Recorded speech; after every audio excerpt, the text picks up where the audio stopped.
Welcome back to Just Ask George. David Wolf here with the infamous George Lovato Jr. He's the head dude at BH Capital. I am the affiliate banker, one of many. Co-dude. Great to have you with me, co-dude as well. Co-dude. You got to get that. We just had to put it in a sign right in front of you. It just says Code Dave Wolf, co-dude.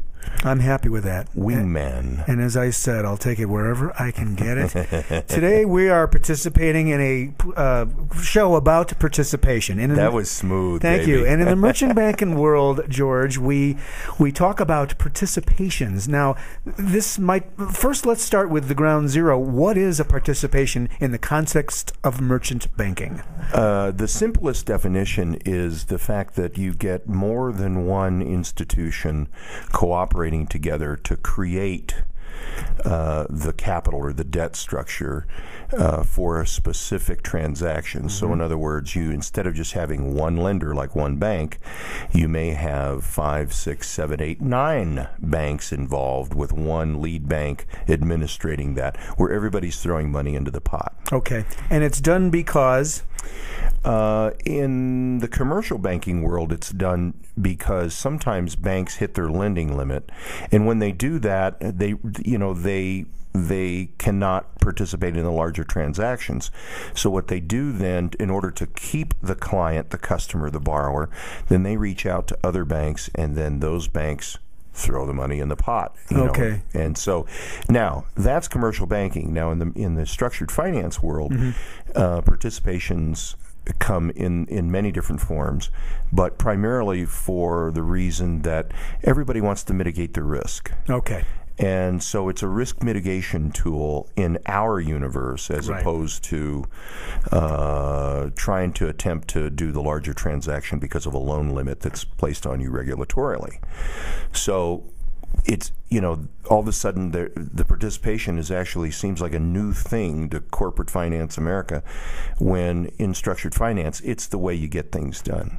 Okay. It's the way the deals get done. Now, you have a story you'd like to share that illustrates how participations can go wrong and how they can be fixed. It's a fascinating story. We had that one show that was on the commitment letter, that commitments aren't always a commitment until the fat lady sings. Absolutely. And that's really the case in every participation. But in this case, this was an unusual circumstance where my client was involved in doing millions of dollars of tenant improvements on this particular property, literally millions of dollars. We'd finance the tenant improvements.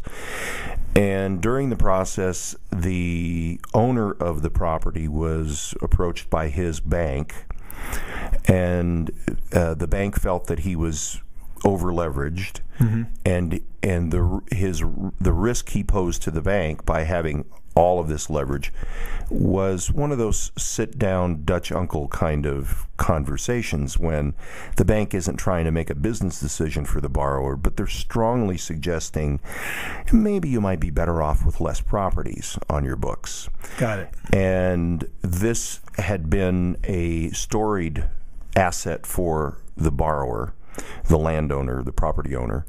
And so it was decided that this and 3 other big, huge properties that he owned be liquidated. In concert with that suggestion, they wanted to utilize an auction environment. And they felt that it would be better to be able to maximize the price because it's obviously a depressed real estate market.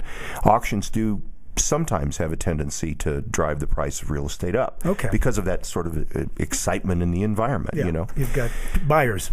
So the tenant improvements had been made. The client comes to me and says, I've got to get in on this because if they are going to sell it, the probability is, since I'm the tenant and it all kind of goes up for grabs because my lease is unassignable, that means I could walk out of this deal. Even though I've got millions of dollars invested, it's sort of like Russian roulette and could work in our favor.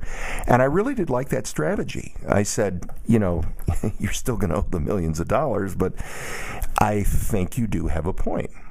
So he said, can we put, and believe me, he's very strong financially.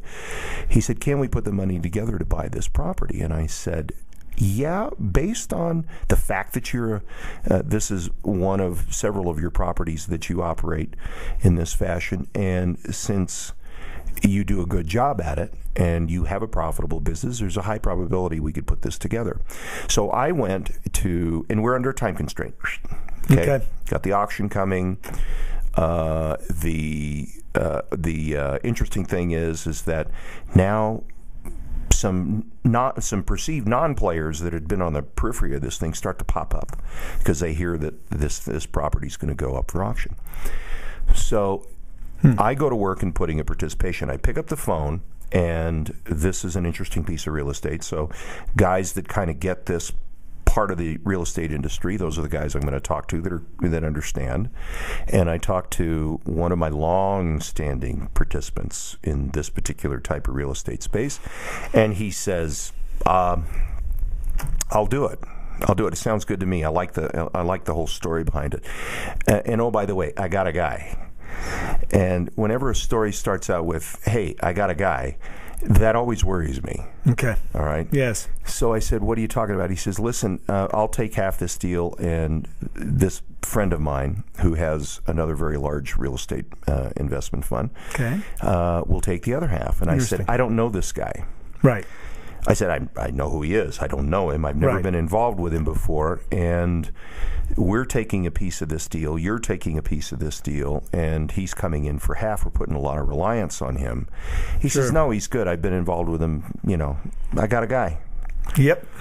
So it's clear after we start to put this together with the guy that it's not coming. He doesn't get it. Well, what does he not get? Was it the role a participant plays? Was it a structural nuance to how you had put it together? What was the thing he didn't get? Well, the first thing he didn't get was he didn't understand the participation language where everyone owns an equal interest in the first lien. Okay. And that the distribution of the payments are made simultaneous with receipt pro rata back to the people that contributed. And even parts across that participation in the first lien. Okay. And he said, "Well, I thought I got a first and you guys got a second." And I said, "No, that's not the way participation works." Right. So that was key number one. Okay. Key number two was that, you know, he has this, his company has this whole procedure as to how they go about the process of financing of a large transaction like this.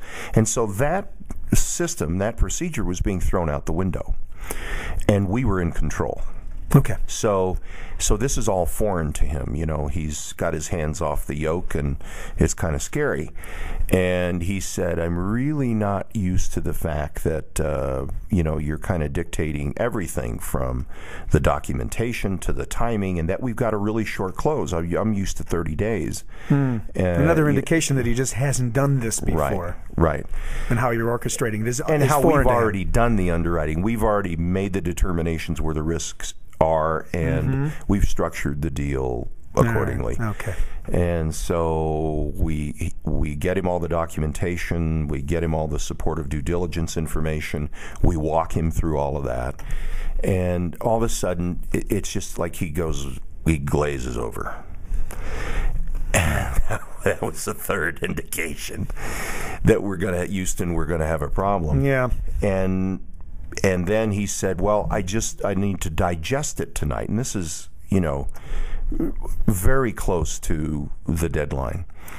And as you might expect, in the punchline to the first part of the story is he calls the next day and says, "I'm not in." So I get on the phone and talk to the long-standing participant and basically hand him his hind end in a basket and tell him, you know, this was a dumb idea and so on. Of course, we can't solve anything by yelling at each other.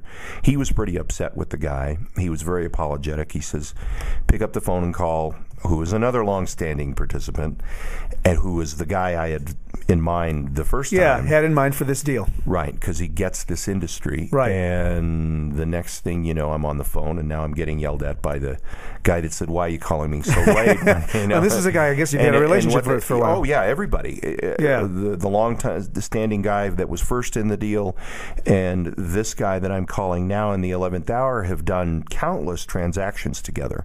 And so now he's upset, and so he's calling the guy A and reading him the riot act and ruffling his feathers. And so he's calling me saying, "I can't believe that he was so angry with me." And I said, "Well, I can." I said, because he's always the go-to guy. I said, and he's probably the smartest of the entire guys in the bullpen, and you know it. And so everybody's feathers got unruffled, and we were all okay. And then we head off and complete the documentation, the due diligence information, and boom, we actually pulled this funny little maneuver. The auction's ready to start.